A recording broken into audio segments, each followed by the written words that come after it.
Então vamos lá. Pessoal, bom dia. Estamos aqui na aula de sistemas operacionais para a turma 855, no dia 14/5/2020. Tá? Hoje, conforme a gente tinha combinado, nós vamos tentar fechar aí o nosso conteúdo, que envolve a parte de gerência de memória. Pela experiência aí nas outras turmas, a gente não conseguiu fechar, ficou faltando um último tópico aí que a gente vai estar deixando para abordar semana que vem. Vamos ver como é que vai ser o andamento aí na turma de vocês. Mas caso aconteça isso, eu já combinei com a outra turma, no iniciozinho da aula da semana que vem, a gente fecha uns 10 minutinhos iniciais e depois a gente cai dentro da parte da atividade e da APS, como a gente tinha combinado. Tá legal? Então vamos lá. Hoje a gente vai falar um pouquinho de gerência de memória, numa sequência de slide referente ao tema 9, e depois a gente entra em memória virtual, que é referente ao tema 10. Tá? Então vou botar aqui o slide para compartilhar com vocês, para a gente seguindo pelo slide no início.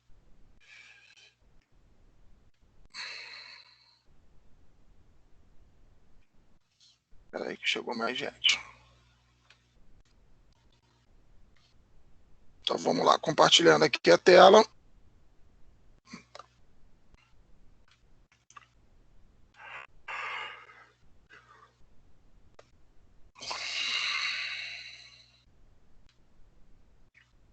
Vamos lá para o meu slide.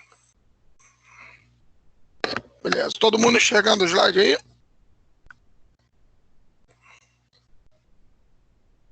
Sim, sim. Sim? Ok.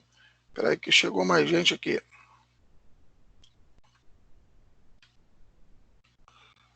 Eu botei para ver no computador aqui. Ah, tá joia.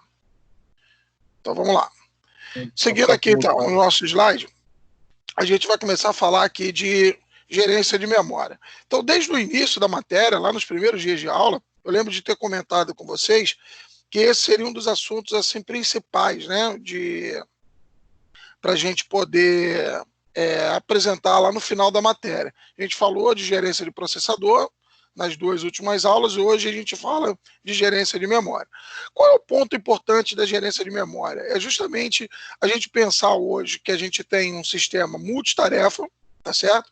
Várias tarefas concorrendo ao uso da CPU, e onde a gente vai armazenar isso? Considerando que a nossa memória principal ela é muito pequena, como ele bota aqui em cima na primeira afirmação, ela é escassa comparada à nossa memória secundária. A quantidade de informação que a memória principal consegue guardar é muito pequena, né? Então, o que a gente precisa fazer para poder atender toda essa troca, né, de processos dentro do processador? A gente precisa que a memória principal tenha uma capacidade de gerenciar esses processos, né, que precisam ser executados de uma forma bem dinâmica, de forma que ele entre ali, seja executado, saia e entre outro processo, e assim ela vai fazendo o revezamento. Para isso, a gente tem um módulo do sistema operacional próprio para fazer essa gerência, né? Que é o que a gente chama aí de gerência de memória. Né? O sistema operacional com esse módulo aí se preocupa em não ocupar muito espaço da memória. A gente já viu que ele, por características da sua estrutura atual, de ser uma estrutura microkernel, o que ele faz para ocupar menos espaço? Ele tem só um núcleo carregado na memória, né? E o restante vai sendo chamado por demanda, né? E por conta desse cenário, da dependência que a gente tem de executar nossos processos de forma multitarefa no nosso processador, hoje a memória principal é um dos fatores, o gerenciamento, né, da memória principal é um dos fatores mais importantes no projeto do sistema operacional. Caso ele não tenha esse sistema de gerenciamento ou não funcione de forma eficiente, a gente vai ver que isso vai impactar no desempenho da nossa máquina, como a gente vai falar daqui para frente. E ele coloca aqui como uma meta principal é tentar manter o maior número de processos residentes na memória, né? A ideia é a gente tentar colocar o máximo de processo possível dentro da memória principal. Qual é o objetivo disso? É justamente a gente não ter que ficar voltando toda hora numa memória secundária para buscar a informação. Então vamos imaginar que eu tenho 4 processos que vão ser executados, estão concorrendo ao uso da CPU. Caso eu tenha espaço para colocar esses 4 processos de uma única vez dentro da memória principal, o sistema operacional vai fazer isso. Por quê? Ao trocar de memória do processo 1 para o processo 2, os dois processos já estão dentro da memória principal, o acesso é muito mais rápido. Trocar do 2 para o 3, também já está dentro da memória. Trocou para o 3 para o 4, também já está dentro da memória.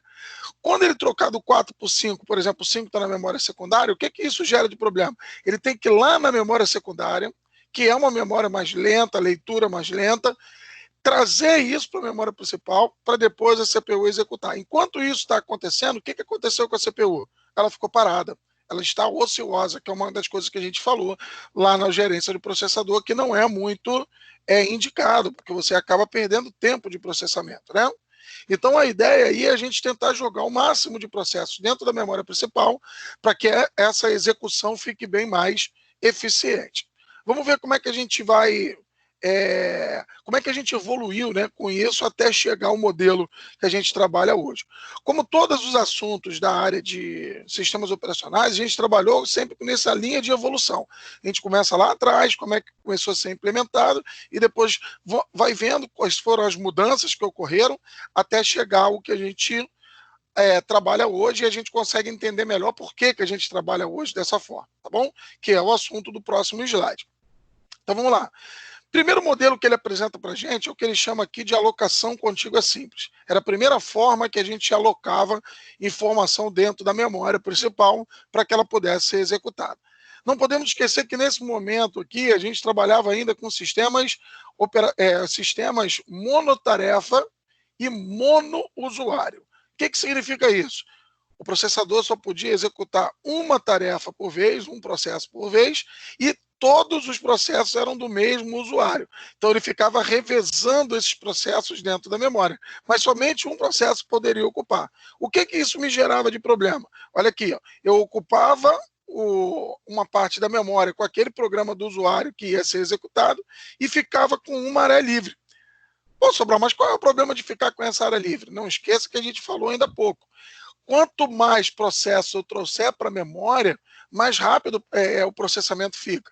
Então, imagina, esse aqui é o programa 1 e eu queria executar o programa 2 logo em seguida. Se eu tenho espaço para colocar os dois programas ali dentro, o ideal é que a gente colocasse, para ficar mais fácil na hora de iniciar a execução do programa 2. Então, aqui, ó, quando ele fala de alocação contígua simples, isso não é possível.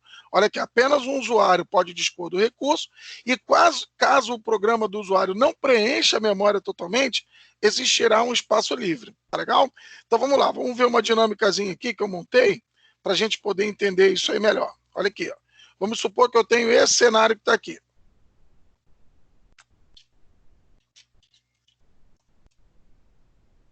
Vamos imaginar aqui o seguinte, deixa eu só tirar um negócio aqui que ficou da outra aula.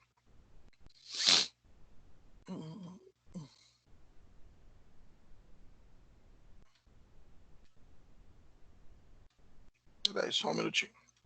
Senão acaba ficando a visão errada. Espera aí.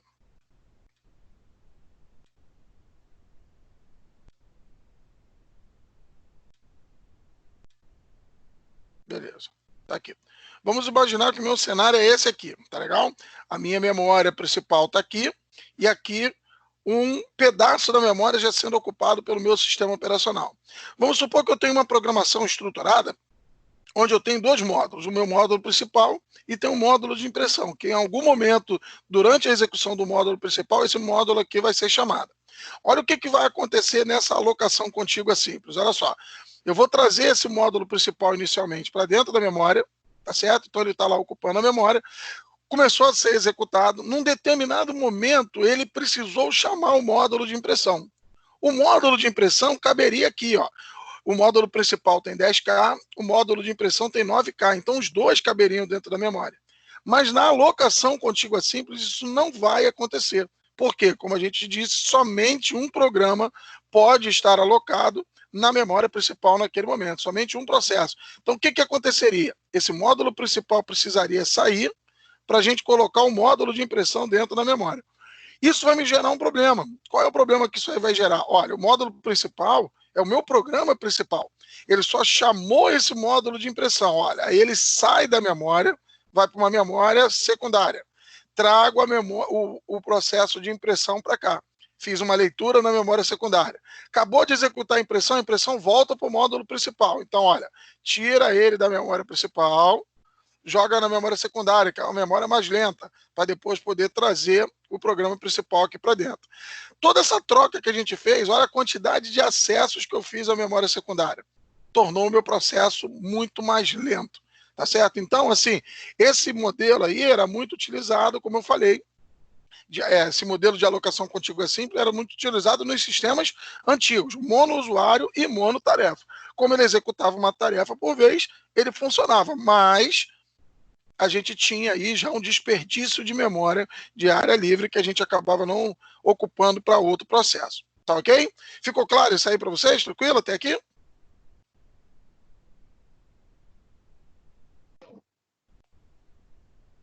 Sim, alguém está com alguma dúvida? Não, tranquilo. Não, tranquilo? Não, tá de boa. Beleza. Então vamos lá. Seguindo. Por conta desse problema aí de desperdício de memória, esse modelo aí acabou sofrendo uma evolução, que aí é onde surgiu a técnica de overlay. O que é a técnica de overlay? Ele é o primeiro momento onde a nossa memória passa a ser dividida em duas áreas, tá certo? Então ela passa a ter uma área que a gente chama de uso de módulo principal e uma área de sobrecarga, que é a tradução aí para a área de overlay. Dessa forma, o que ele conseguia fazer? Ele tinha uma área própria para poder fazer o revezamento desses módulos aqui sem precisar mexer no módulo principal. Então, olha aqui, ó. Olha o que acontecia na técnica de overlay. Eu tenho isso aqui, tá? Então, eu tenho a minha área de overlay aqui específica. Então, olha, eu poderia trazer, num determinado momento, estou executando o módulo principal, durante a execução dele, ele chamou o módulo de impressão. Olha como é que o negócio é bem mais simples. Eu trago o módulo de impressão sem tirar o módulo principal. Acabou, esse módulo aqui vai sair daqui e o próximo módulo que eu vou acessar é o módulo de cadastro. Beleza, eu trago o módulo de cadastro para cá, sem precisar mexer também no módulo principal. Então, o que acabou acontecendo aí? Eu fiz menos acesso à memória secundária, consequentemente, o meu processo ficou mais rápido. Tá legal? Qual era o grande detalhe que a gente tinha que ter aqui? Ó? Esse tamanho da área de overlay, ele tinha que ser compatível com o maior módulo que ia acontecer a sobrecarga ali. Então, eu tenho aqui um de cadastro e um de impressão. O de cadastro é de 5K, o de impressão de 3K. O de cadastro é maior, então a minha área de overlay tem que ser compatível com esse, que caiba esse. Aí depois, sendo compatível com o maior, todos os outros menores eu tenho certeza que vai caber aqui. Tá legal? Então, isso é o que a gente chama de técnica de overlay. Dentro dessa técnica de overlay, o que a gente reparou aqui? Ó? Houve uma divisão na memória. Uma área própria para o módulo principal, uma área própria para sofrer a sobrecarga, né? Vários módulos concorrendo ao uso daquela área. Legal? Com esse conceito de divisão da memória, né, a gente sai da alocação contígua, né, e passa para uma alocação particionada. Então, o que começa a acontecer aí? Ele bota lá, já no conceito de sistemas multiprogramáveis, onde eles necessitam fazer um uso mais eficiente do processador, a gente necessita que tenha o quê? Vários programas dentro da memória principal, como a gente falou lá no início. Daquele formato que estava lá, eu não conseguia fazer isso, porque a memória tinha só duas áreas. No primeiro momento, na alocação contígua, era uma área só, onde só podia botar um processo por vez. Na segunda, eu só podia ter dois processos, mas a gente está falando de multitarefa. São várias tarefas concorrendo ao uso. Então, o que chegou à conclusão? Vamos dividir. Já sabemos como dividir, a gente fez isso na técnica de overlay.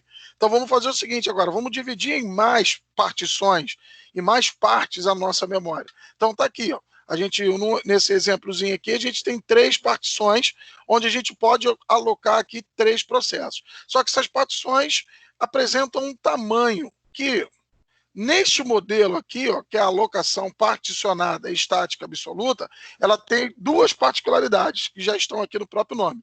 O que significa a alocação particionada estática? Estática significa que as minhas partições têm tamanhos fixos, elas não podem mudar o seu tamanho durante a execução do processo lá.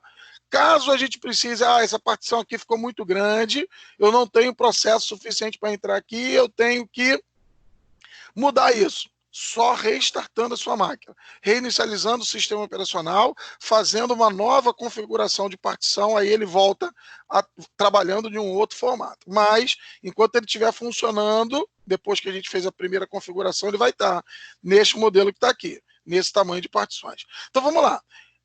Isso significa estática, né? O tamanho das minhas partições são fixas. E absoluta, da onde vem esse termo absoluto? O absoluto significa que os processos já são vinculados a uma determinada partição. O que eu quero dizer com isso? Caso o processo A precise ser executado em algum momento, eu tenho que alocar ele na partição 1.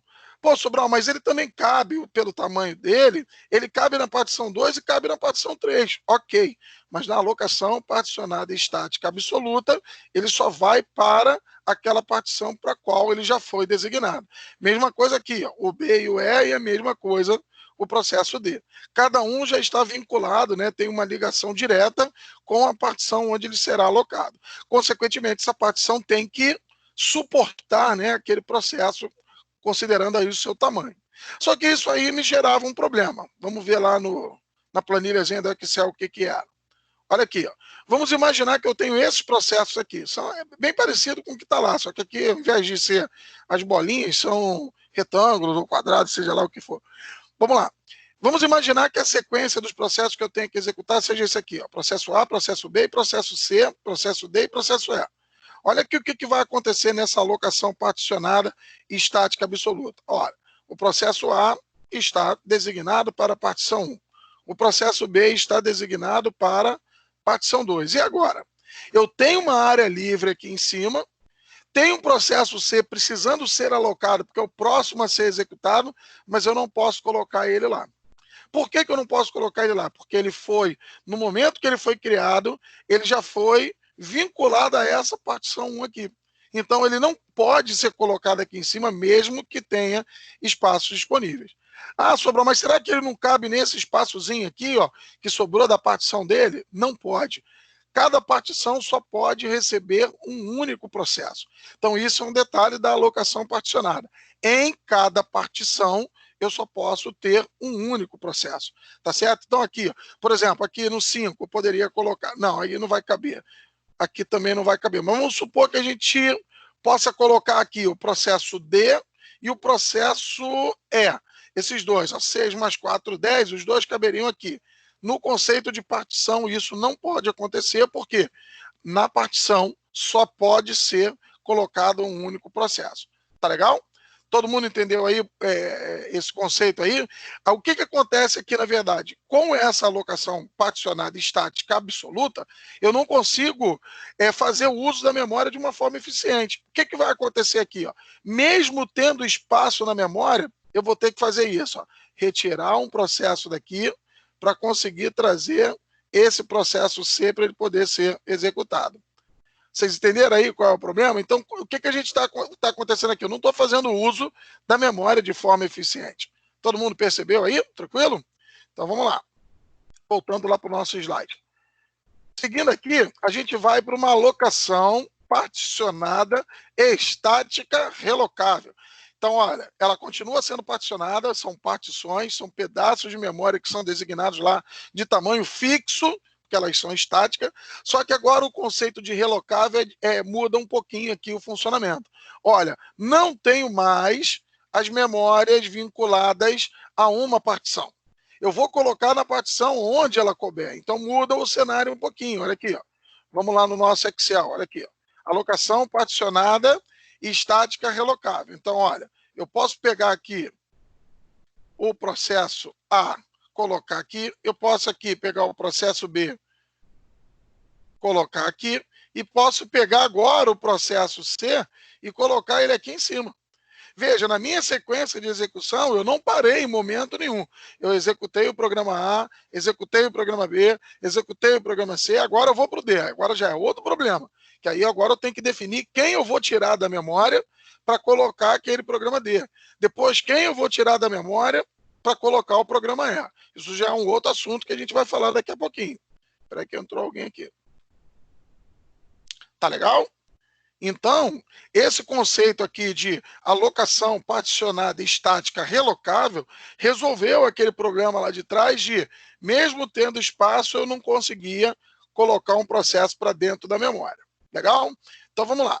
Seguindo aqui pelo nosso slide, ele vai mostrar para a gente um dado importante, que é o quê? Como essas partições são definidas, né? Então, cada partição dessa, eles têm dois registradores, duas informações, né, guardadas em registradores, indicando qual é o seu limite inferior, qual é o seu limite superior. Então, observa, para que ele faz isso? Porque o programa que está aqui dentro, ele só pode fazer referência a endereços de memória dentro desse espaço dessa partição.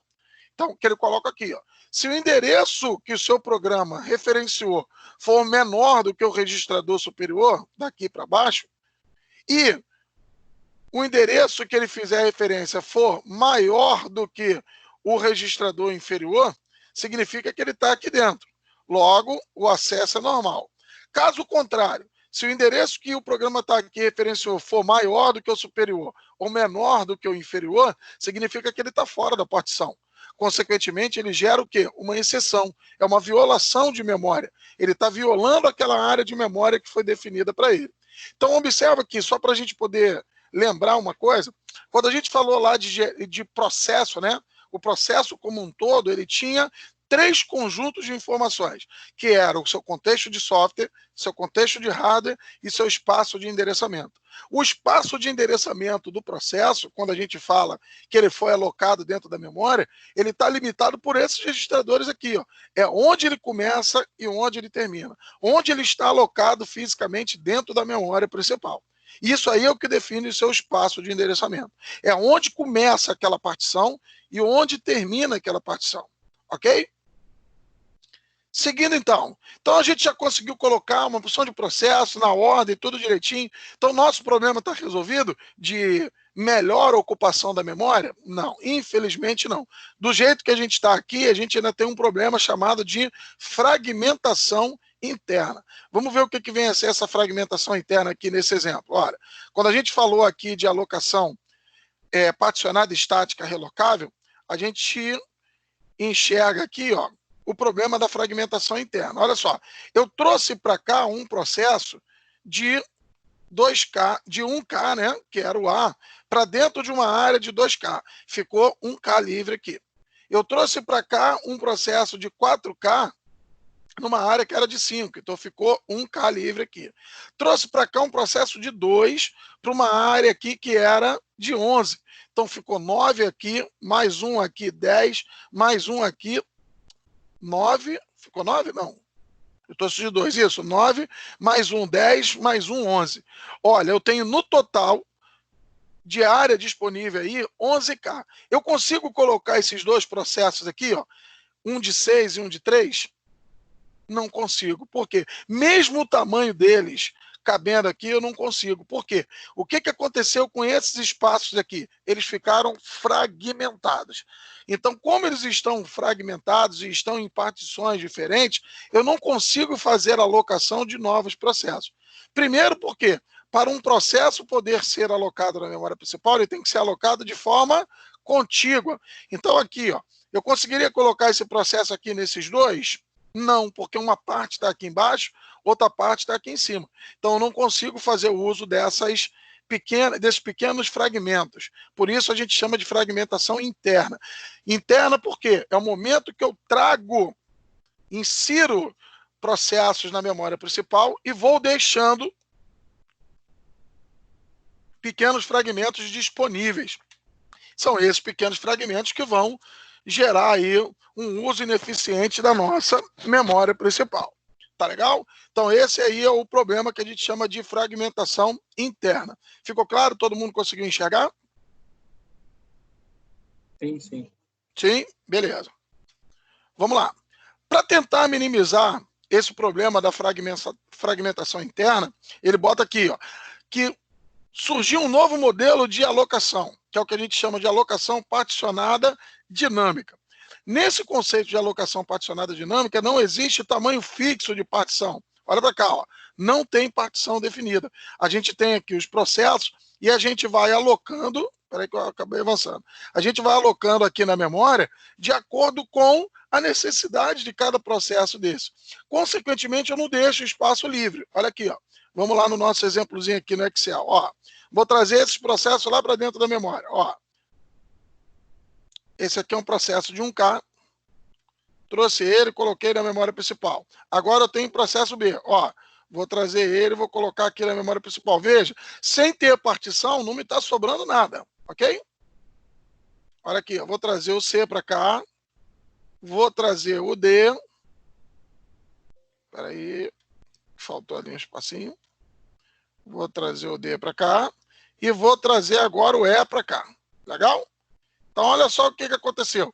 Consegui alocar todos os processos aqui dentro e ainda me sobrou um espaçozinho livre aqui que se eu tiver algum processo desse tamanho, eu consigo trazer para cá também. Então, nesse formato aqui, a gente conseguiu resolver o problema da fragmentação interna, que era o quê?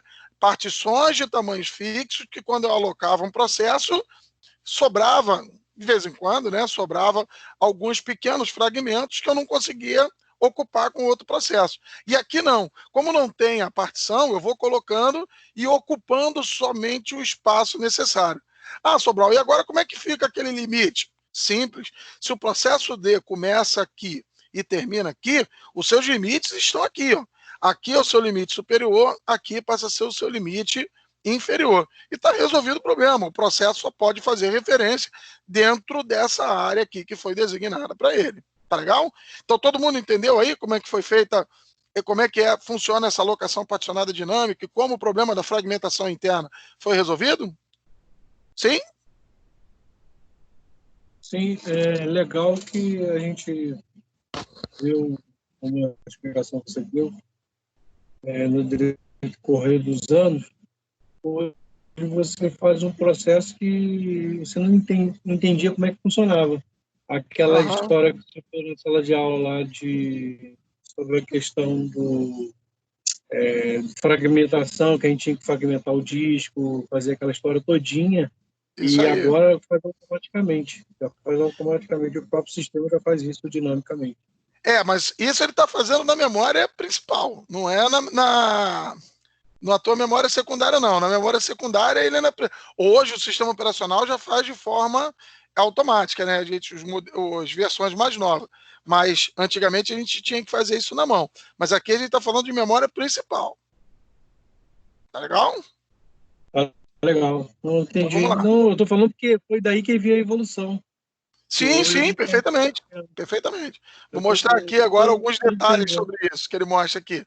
Que aí ele vai falar até desse conceito de desfragmentação. Vamos lá. Dentro desse conceito de alocação particionada dinâmica, aí a gente pensa assim, resolvemos o problema da fragmentação interna e está tudo resolvido. Estamos com o melhor modelo agora? Não. Infelizmente, não. Espera aí. A garganta já está dando uma falhada aí. Vamos lá. Infelizmente, não. A gente passou a resolver um problema e passou a ter um outro problema, que é o que a gente chama de fragmentação externa. Vamos lá ver o que significa isso. Olha aqui, ó. Voltando lá para o Excel, fragmentação externa. O que é a fragmentação externa? Vou fazer aqui só para a gente poder destacar o que a gente vai estar vendo. Vamos supor que eu aloquei todos os processos aqui dentro. Tá legal? Imaginando o seguinte, olha, quando a gente falou de gerência de processador, nós falamos de alguns critérios de escalonamento. A gente viu que um dos critérios assim que sempre é levado em consideração é tentar fazer com que os menores processos sejam executados primeiro. Então, pensando nesse critério lá, e olhando para esse modelo que está aqui, o que a gente imagina? Quais seriam os dois primeiros processos a serem finalizados aqui? Quem é que pode me falar aí?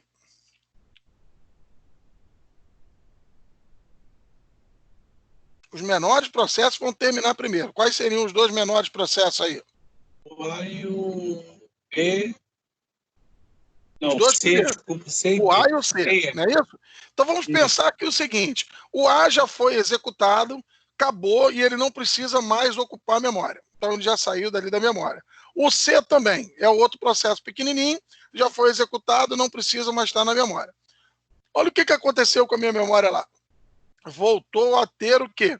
Fragmentos pequenos, onde provavelmente eu não vou conseguir colocar um novo processo. Vamos supor que eu tenho um processo de 5K agora para alocar aqui. Eu tenho espaço para isso? Olha, tem 1K aqui, tem 2K aqui e tem mais 1K aqui em cima. Não, vamos supor, tem 2K aqui em cima. Então, ó, 1 mais 2, 3 mais 2, 5. Tem um processo de 5K aqui. Eu posso alocar ele aqui? Sim ou não? Não.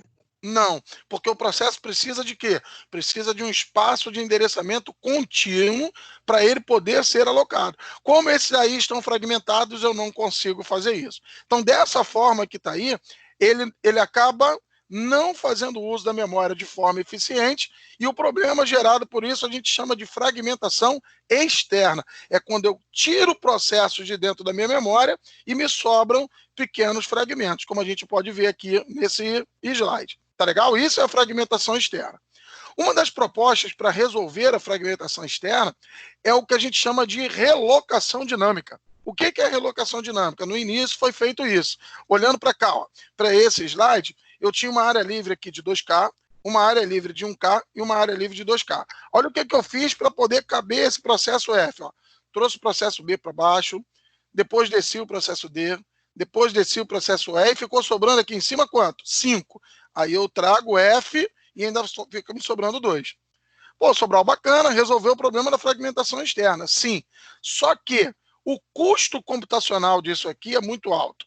Essa desfragmentação aqui, ó, a memória desfragmentada, esse trazer cada processo para uma área diferente, isso gera uma mudança muito grande. Você imagina, em cada processo desse, ter que entrar no seu espaço de endereçamento e mudar o índice, onde ele começa e onde ele termina. O custo disso é muito alto. Então, não compensa fazer isso aqui.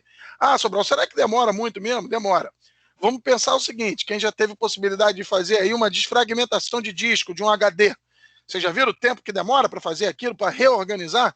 Você imagina fazer isso numa memória principal durante o processamento de dados. Completamente inviável, não tem a menor chance de funcionar nesse formato. Então, por isso que é uma solução, né, resolveria o problema, mas não é uma solução viável. A gente vai ver o que consegue resolver isso aí efetivamente, é o conceito de memória virtual, que a gente vai falar daqui a pouquinho. Vamos ver se a gente ainda consegue dar o início disso ainda hoje. Tá legal?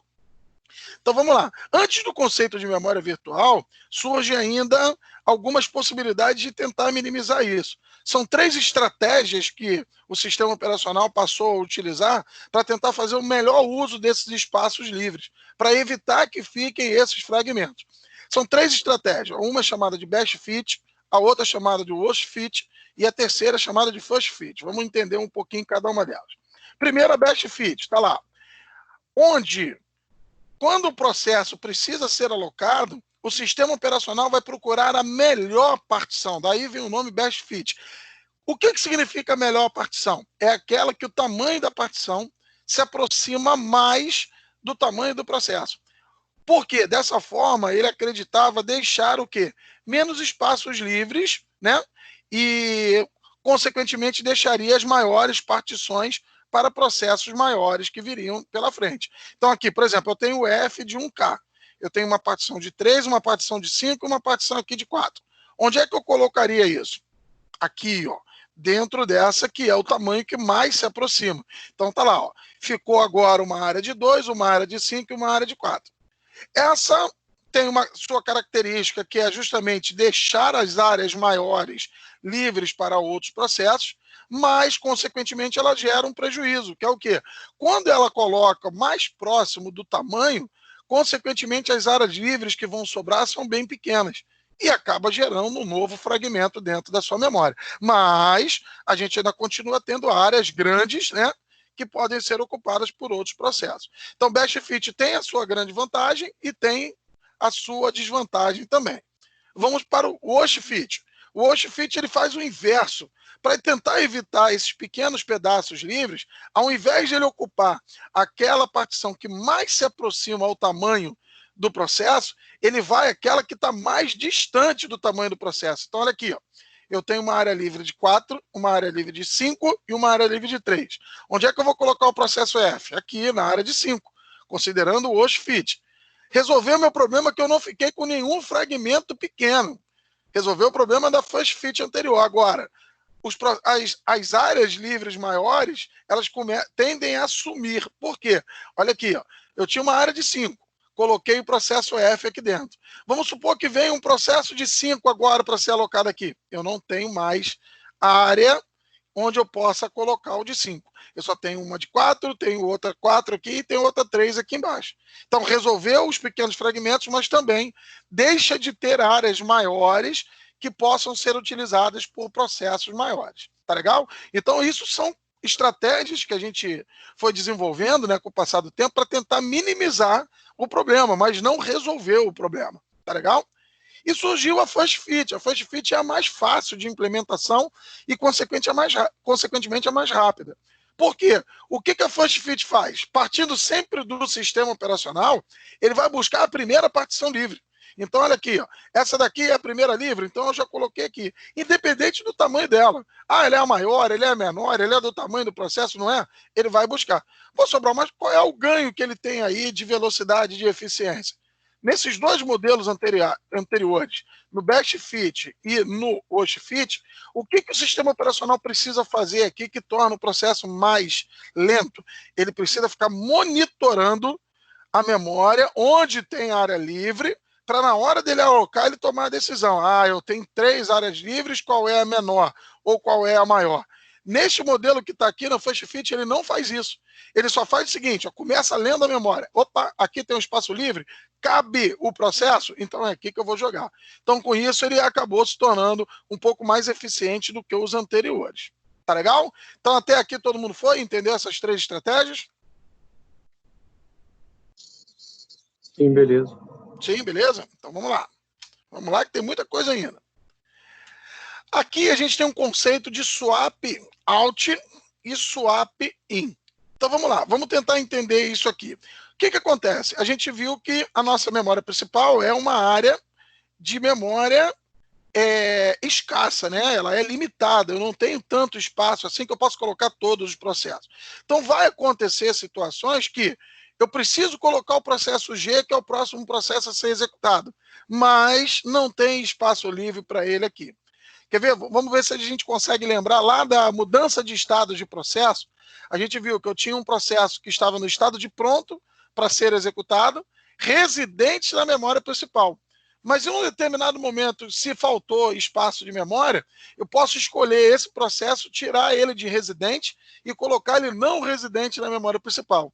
O que eu estou fazendo, na verdade? Eu estou tirando esse processo da memória principal e colocando numa área na minha memória secundária chamada de área de swapping, que é uma área de armazenamento temporário daquela informação. Então, quando ela não está sendo usada aqui dentro da memória principal pelo processador, eu posso tirar ela temporariamente para dentro do nosso HD, nessa área de swapping, e quando ela for ser utilizada de novo, eu faço o swap in, que é trazê-la de volta para a memória principal. Então, olha aqui, ó, vamos voltar nesse slide. Ó, eu preciso alocar o processo G, não é?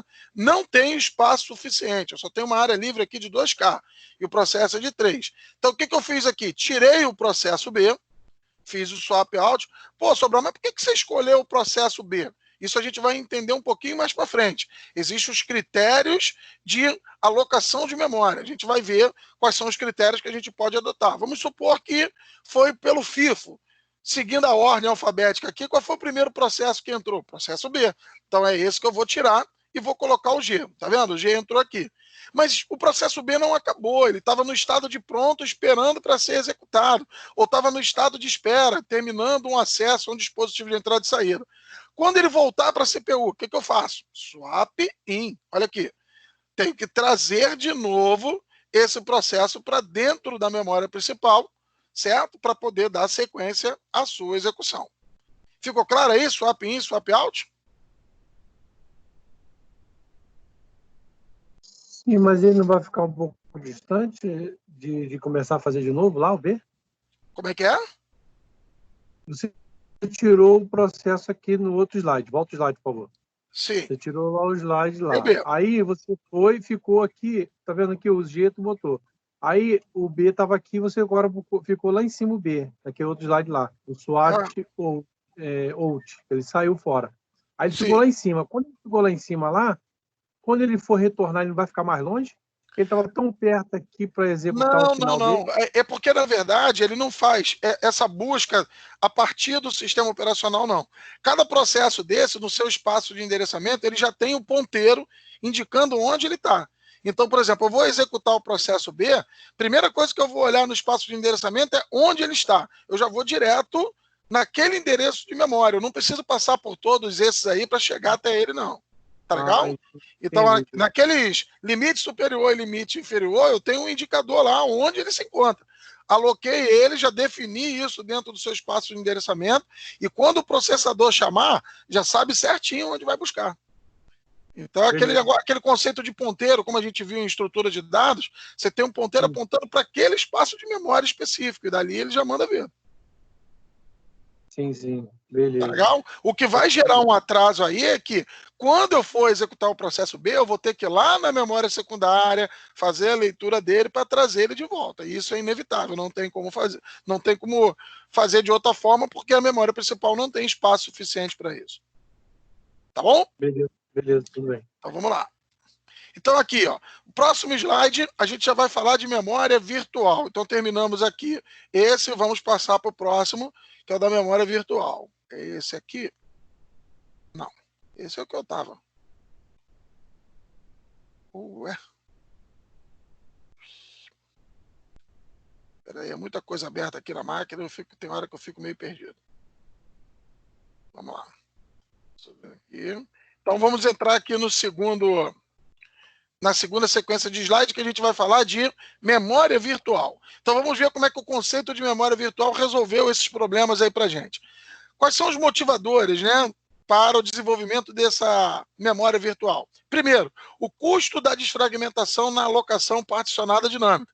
Se vocês não lembram, vamos voltar aqui rapidinho para a gente poder ver. Olha aqui, ó, cadê ele?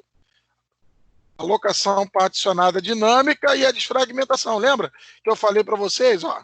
Não é nesse slide não, é esse aqui, ó, que para poder fazer a ocupação melhor desse espaço, eu teria que mexer em todos os processos para ficar um espaço livre aqui em cima, só que a gente viu que o custo disso aqui é muito alto, então não compensa. Então esse foi o primeiro problema que motivou o uso da gerência de memória virtual.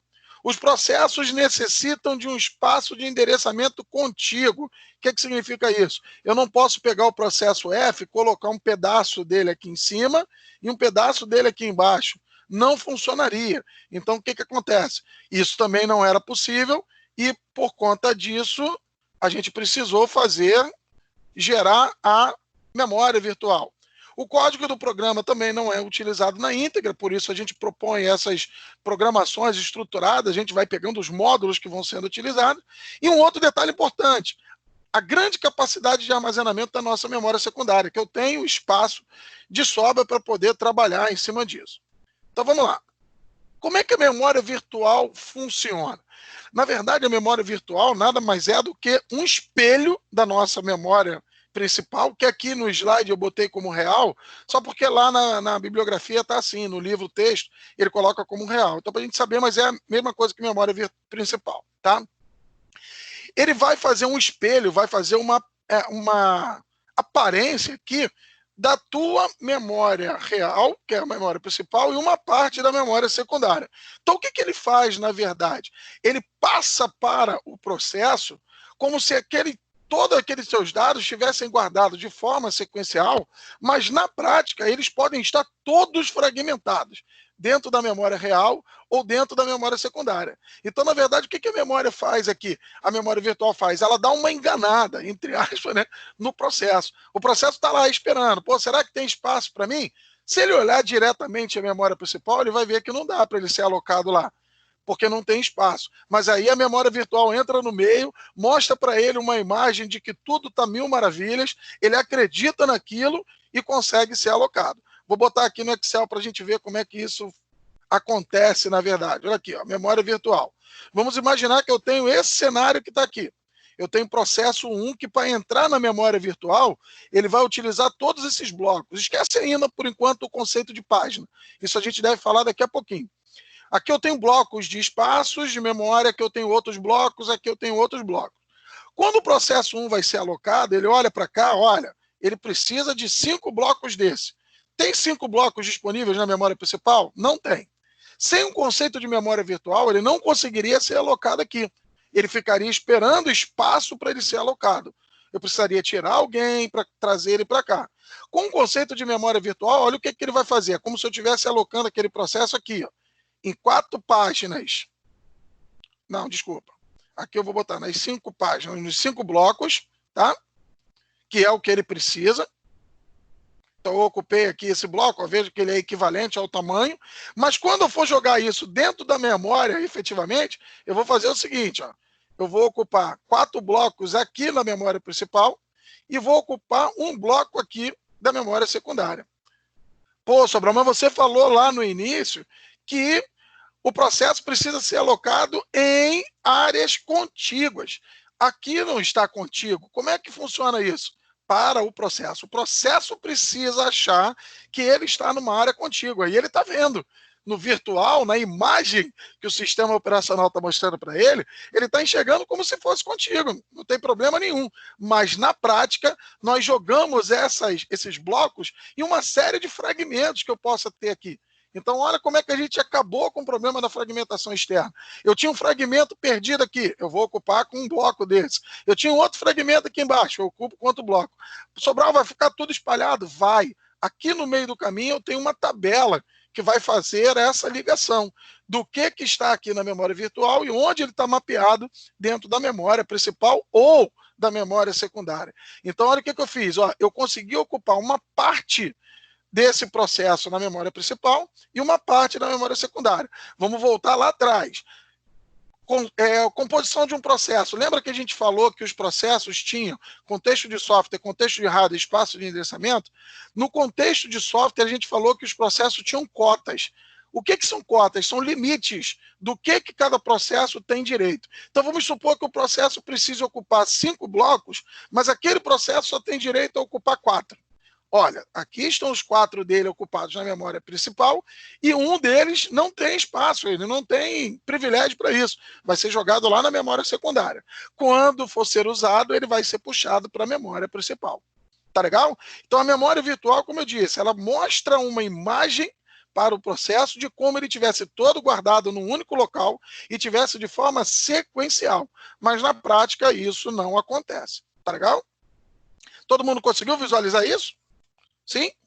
Vamos ver nesse slide aqui, que eu acho que fica agora com um exemplo mais prático, eu acho que fica melhor para a gente visualizar. Deixa eu aumentar aqui um pouquinho. Aqui, ó, vamos dar uma olhada nesse caso aqui. Ó. Eu tenho o processo A, tá legal? Então, esse é o processo que eu preciso alocar na memória principal. Com o uso de memória virtual, olha o que vai acontecer aqui. Ó. Para a visão do processo, os seus blocos, né? 0, 1, 2, 3, estão guardados de forma sequencial.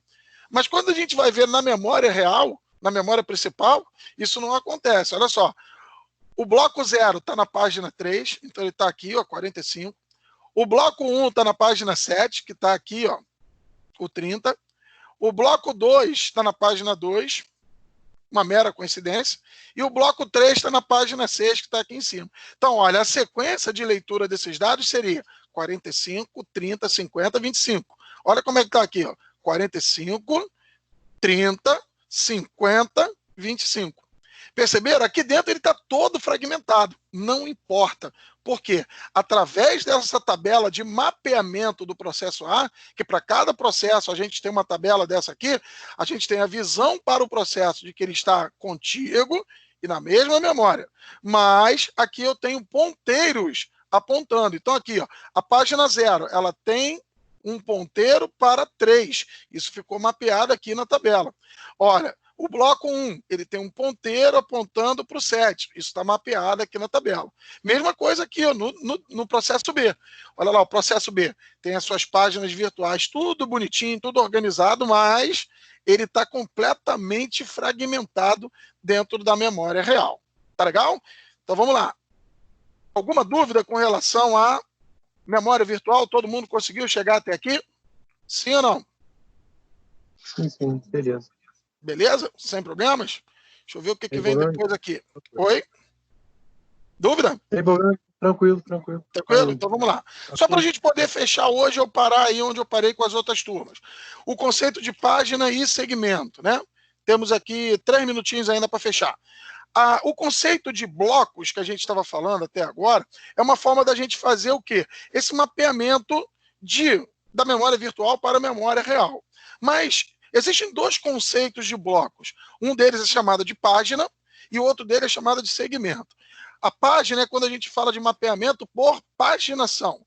E o segmento é mapeamento por segmentação. Então vamos lá. Qual é a diferença básica entre eles? Olha aqui, ele coloca as páginas. Esses blocos, né, que são espaços de memória, são todos de tamanhos fixos, definidos na inicialização do sistema, e são todos do mesmo tamanho. Então vamos pensar o seguinte: iniciei meu sistema operacional agora e defini que as minhas páginas todas têm 4K. Como é que funcionaria isso no sistema de paginação? Vamos pensar que eu tenho um processo de 10K. Como é que eu faria a alocação disso? Então, um pedaço dele iria para uma página de 4K, um outro pedaço dele iria para outra página de 4K, e eu tenho outra página aqui. Mas quanto tem do processo sobrando? Só 2. Então eu vou mudar o tamanho dessa página para 2? Não, isso não existe. Página tem tamanho fixo. Então eu vou usar uma página dessa de 4 para colocar aqueles 2 que ficaram faltando do nosso processo. E vai sobrar 2, isso vai ser um pequeno fragmento. Tá legal? Então as páginas elas têm tamanhos fixos, não pode ser mudado, e todas as páginas são do mesmo tamanho. Tá legal? O segmento é o inverso. Olha lá. Os blocos têm tamanhos variáveis, definidos dinamicamente, e podem ter tamanhos diferentes. Então, por exemplo, eu tenho um processo agora para alocar de 10K, eu posso gerar um segmento de 10K e colocar ele. Não, eu não tenho esse segmento de 10K, não tenho isso de forma sequencial. Eu tenho segmento lá em cima de 5 e tenho um outro segmento aqui embaixo de 5. Posso dividir? Pode dividir. Você vai pegar o processo, colocar uma parte em um segmento, uma parte no outro. Sobrar os 2 são iguais. Legal, vamos supor que eu tenho um de 6 e um de 4. Posso pegar aquele processo, colocar uma parte no de 6, posso colocar uma parte no de 4. Então, assim, a página é muito mais fácil, muito mais simples de a gente mostrar o funcionamento, tudo. O segmento ele já é bem mais complexo. Então, por isso, na nossa disciplina, o conteúdo dela vai até paginação, que é o que a gente consegue mostrar. Segmentação já seria uma nova disciplina, que seria Sistemas Operacionais 2, que aí envolveria algumas aulas a mais para a gente conseguir entender esse sistema de segmentação. Paginação, como é mais simples, a gente coloca sempre no finalzinho, que aí a gente consegue visualizar tudo e entender como é que a paginação funciona. Então, a gente precisa saber qual é a diferença entre página e segmento, mas daqui para frente, tudo que a gente falar vai ser só relacionado à página, não a segmento, porque senão o sistema ficaria bem mais complexo e a gente não conseguiria fechar. Isso mesmo em situações normais de sala de aula, a gente normalmente não consegue chegar até a segmentação. Tá ok? Então nós vamos parar por aqui hoje. Nós vamos entrar... essa daqui dá até para a gente ver, que está relacionada ao que a gente falou. Página 1, de 0 a página X qualquer, a página V aqui embaixo. Então, olha, para cada página dessa, eu tenho uma página correspondente na memória real, na memória principal ou na memória secundária. E aqui eu tenho no meio do caminho o que a gente chama de tabela de página, com as suas entradas de tabela de página, indicando onde está a página virtual e fisicamente onde ela está mapeada na memória real. Tá legal? Seria algo parecido com isso aqui. Esse aqui a gente vai voltar a fazer na próxima aula. É praticamente isso. A página 1 daqui, ela está mapeada, a gente vê a setinha apontando para cá, para a página 1 daqui. Página 2, está mapeado para a página 2, página 3 com 3, mas não necessariamente vai acontecer nessa sequência que está aí. Tá legal? Por exemplo, aqui, a página 5 está mapeada para uma página 10 lá dentro da memória secundária. Todo mundo conseguiu enxergar até aí? Tranquilo? Sem problemas? Deixa eu descompartilhar. Só uma pergunta só sobre essa questão. A memória secundária, ela fica alocada a memória real lá, né? No caso, a memória principal. A secundária fica guardando ali, a virtual fica espelhando, como tu falou, isso eu entendi. Ela espelha, só que você consegue pegar o fragmento ali, pegar a paginação e colocar ela no secundário quanto na virtual ali, e aguardando a real funcionamento dela, tipo, eu tô um espaço de 4 KB, vamos dizer assim, eu vou pegar lá da memória virtual e jogo ela, e da secundária também, é isso que você estava passando ali, essa informação, não é isso? Isso aí. Só que a gente não pode esquecer que quando eu for utilizar essa página para executar lá na CPU, quando eu for utilizar essa página da memória secundária, eu tenho que trazer ela para dentro da memória principal, da memória real. Eu não posso executar ela diretamente da memória secundária. Tá legal? Aí, como a gente vai fazer essa transição da memória secundária para a memória principal, é o que a gente vai ver na próxima aula. É o finalzinho que está faltando para a gente fechar na próxima aula. Tá legal? Tá legal. Tá legal? Então deixa eu parar aqui a gravação, que a gente já estourou o nosso tempo. Não, depois eu prejudico aí as próximas aulas.